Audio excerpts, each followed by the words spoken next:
हाय मित्रांनो, कशा आहात? मस्त ना, मी पण मस्त. तर आज आहे वटपौर्णिमा. वटपौर्णिमेच्या तुम्हाला खूप खूप शुभेच्छा.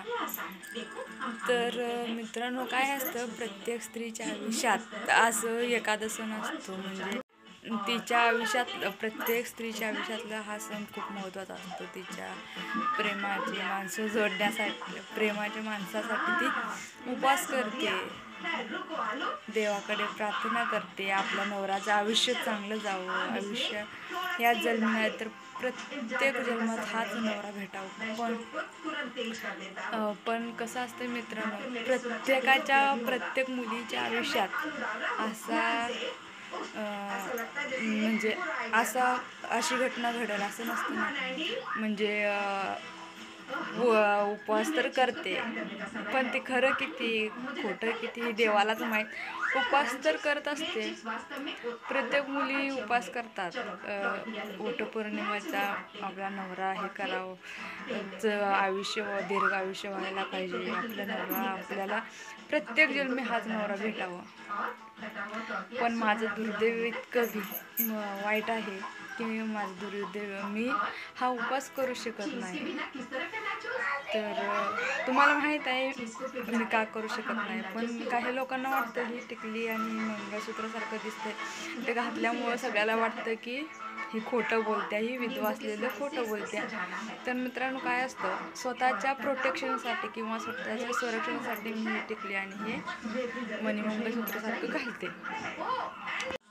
माझ्या आयुष्यात तर हा सण म्हणजे सुरुवातीला लग्न झाल्यापासून माझ्या आयुष्यात सुख, जन्म झाल्यापासून तर सुख भेटलंच नाही, लग्नानंतर भेटल असं वाटत होतं, पण देवाला ती बघवलं नाही, देवाला माझं सुखच बघवलं नाही.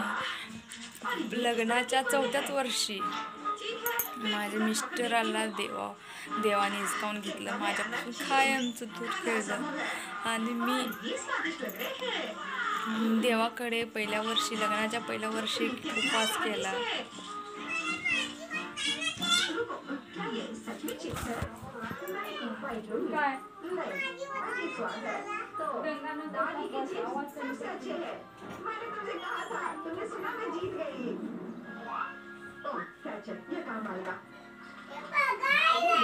आप में से कौन स्पैगेटी को बेहतर तरीके से पकाएगा? ठीक है, कोई दिक्कत नहीं है, बिल्कुल डियर, पर मुझे तो नूडल्स बनाना आता ही नहीं है।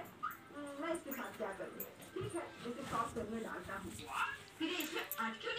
प्रत्येक मुलीच्या आयुष्यात प्रत्येक मुलीला वाटत असतं, लग्नानंतर आपलं स्वप्न असं असावं, आपलं नवरा असं असायला पाहिजे. मला पण वाटत होतं, लग्न झालं त्यावेळेस असं वाटलं एखादा स्वच्छ समुद्रासारखं आयुष्य आहे, सुंदर आयुष्य आहे असं वाटलं. पण खूप स्वप्न बघितली ती दोघांनी मिसळून. मुलं जन्माला घातल्यानंतर मोठं घर बांधायचं, एखादी छानशी गाडी घ्यायची आणि मुलांना आपण जे एवढं शिकलो नाही त्याच्यानं दुप्पट शिकवायचं, आणि जे आपले स्वप्न आपण स्वतः पूर्ण करू शकलो ना ते आपण आपल्या मुलाकडनं पूर्ण करून घ्यायचं. खूप मस्त स्वप्न बघितलं होतं, पण ती स्वप्न शेवटी स्वप्नच राहिले. किती मस्त, म्हणजे इतकं मस्त स्वप्न आम्ही बघितलं होतं, चित्र समोर रंगवलं होतं, पण देवाला ते पटलं नाही. आता म्हणजे 2017मध्ये आमचं लग्न झालं होतं आणि 2021मध्ये माझ्यासोबत असं घडलं. आता तुम्हाला वाटणार कोणालाच पटत नाही मी सांगितलेलं, ही मंगळसूत्रासारखं हे घालते आणि हे टिकली वगैरे लावते रोज व्हिडिओतून. मी किती जरी सांगितलं तर कोणालाच विश्वास पटत नाही. आणि मी रूममध्ये पण त्यांचा फोटो लावला नाही, कारण आमची सासूबाई म्हणते तू फोटो बघितला की त्यांना असं खूप वाईट वाटतं, खूप वाईट वाटतं आणि रडायला लागतात. साधं फोटो मी मोबाईलमधून कधी जरी दाखवला तर रडायला लागतात, गळागळा रडतात. आणि मी त्यांना स्ट्रॉंग होऊन मी त्यांना सांगत असते. आणि मला पण खूप वाईट वाटतं प्रत्येक वेळेस, खूप वाईट वाटतं, खूप आठवण येते. असं कोणताही दिवस नाही की त्यांच्याशिवाय मी जगू शकते. प्रत्येक दिवशी, प्रत्येक क्षणाला मी एखादं काम करायला गेले किंवा शेतात काम करायला गेले की तेव्हा त्यांची आठवण येते, किंवा एखादं आवडीचं पदार्थ करायला गेले त्यांची आठवण येते. प्रत्येक वेळेस, प्रत्येक गोष्ट करताना किंवा कुठल्या कार्यक्रमाला चालले मी आवरत असते की म्हणजे असं रोजच्या रोज ही घटना घडते माझ्यासोबत.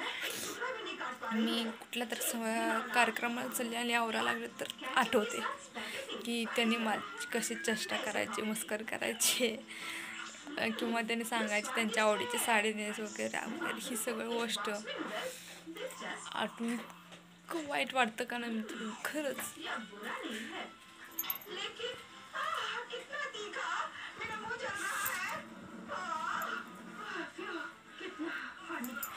खूप म्हणजे खूप वाईट वाटतं.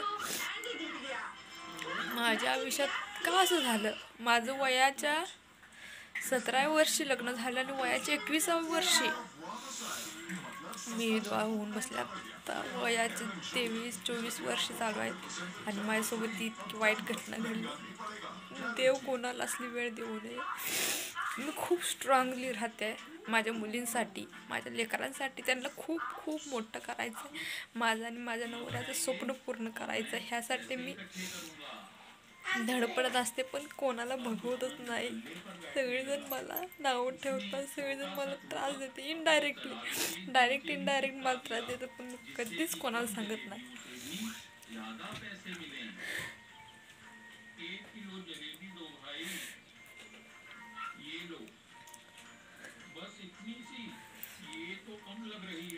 खरंच खूप आठवण येते तुमच्या.